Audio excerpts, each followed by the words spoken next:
দেশের মানুষ আইনের শাসন চায় এমন মন্তব্য করে সব অন্যায়কারীকে আইনের আওতায় আনার দাবি জানিয়েছেন বিএনপির ভারপ্রাপ্ত মহাসচিব রুহুল কবির রিজভী। পবিত্র ঈদে মিলাদুন্নবী উপলক্ষে দোয়া মাহফিলে তিনি এমন দাবি জানান। আর বিএনপির স্থায়ী কমিটির সদস্য ও স্বরাষ্ট্রমন্ত্রী সালাউদ্দিন আহমদ জানিয়েছেন, জবাবদিহিতা নিশ্চিত করে পুলিশকে জনবান্ধব করে তুলতে কাজ করছে সরকার। পরে এক সংবাদ সম্মেলনে দলের ৪৮তম প্রতিষ্ঠাবার্ষিকী উপলক্ষে ৫ দিনের কর্মসূচি ঘোষণা করেন রিজভী আহমদ। রিপোর্ট করছেন জাহিদ রহমান। নয়াপল্টনে দলের কেন্দ্রীয় কার্যালয়ের সামনে পবিত্র ঈদে মিলাদুন্নবী উপলক্ষে বিএনপি আয়োজিত দোয়া মাহফিলে অংশ নেন বিএনপির ভারপ্রাপ্ত মহাসচিব সহ দলের বিভিন্ন পর্যায়ের নেতাকর্মীরা।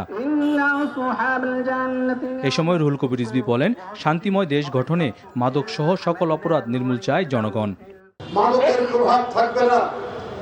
কোন মাদক সেবী যেই হোক না কেন, যত বড়ই ক্ষমতাশালী হোক না কেন, আপনি যে আইন প্রয়োগকারী সংস্থা আপনার হাতে, তাদের হাত থেকে তারা নিস্তার পাবে না। এই নিশ্চয়তা জনগণ চায় আপনার কাছ থেকে। আর স্বরাষ্ট্রমন্ত্রী বলেন, যে অবস্থায় আইনশৃঙ্খলা বাহিনী পাওয়া গেছে সেই অবস্থা থেকে জনগণের আকাঙ্ক্ষা পূরণে কাজ করছে তার মন্ত্রণালয়। ভঙ্গুর মনোবল এবং ভঙ্গুর অবস্থায় যেভাবে আমরা পেয়েছিলাম, এই ৬ মাসের মধ্যে তাদেরকে একটা আমরা অবস্থান উন্নীত করতে পেরেছি। তাদের মনোবল ফিরে এসছে এবং তারা সম্পূর্ণ শক্তি দিয়ে অপরাধ দমনে তারা সচেষ্ট হয়েছে।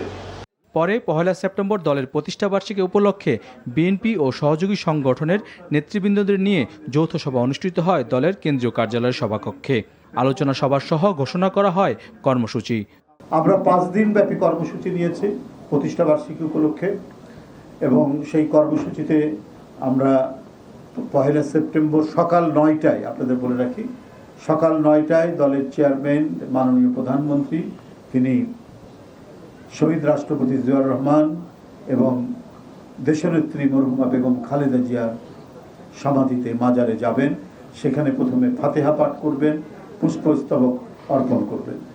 বিএনপি সবসময় জনগণের কাছে আস্থার পরিচয় দিয়েছে বলেই ষড়যন্ত্র সত্ত্বেও দলটি ব্যাপক জনপ্রিয় বলে জানানো হয় সংবাদ সম্মেলনে। Zahid Rahman, NTV news, Dhaka.